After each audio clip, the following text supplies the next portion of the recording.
given the potential গুগলের মূল সংস্থা আলফাবেটের প্রধান নির্বাহী সুন্দর পিচাই সতর্ক করেছেন যে এআই এর বিনিয়োগে তৈরি হওয়া বাবল যদি ফেটে যায় তবে কোনো সংস্থাই এর প্রভাব থেকে মুক্ত থাকবে না। বিবিসিকে দেওয়া এক বিশেষ সাক্ষাৎকারে তিনি এই বিনিয়োগের উন্মাদনাকে অযৌক্তিকতার অংশ হিসেবে বর্ণনা করেন, excess investment, but none of us would question whether the internet যা ১৯৯০-এর দশকের ডটকম বুমের অতিরিক্ত বিনিয়োগের কথা মনে করিয়ে দেয়। তিনি স্বীকার করেন যে যদিও এআই যুগান্তকারী, তবে বাজারে অস্থিরতা আসতে পারে। তবে ফুল স্ট্যাক প্রযুক্তি, যেমন নিজস্ব চিপ এবং ডেটা নিয়ন্ত্রণ করার কারণে গুগল প্রতিকূলতা মোকাবেলায় তুলনামূলকভাবে ভালো অবস্থানে আছে।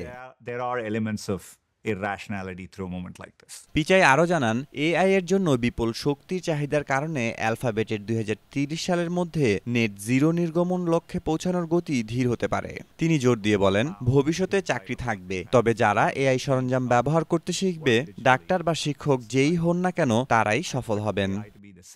So I think it's both rational and there are Mehedi Masud, Janakantha. through a moment like this.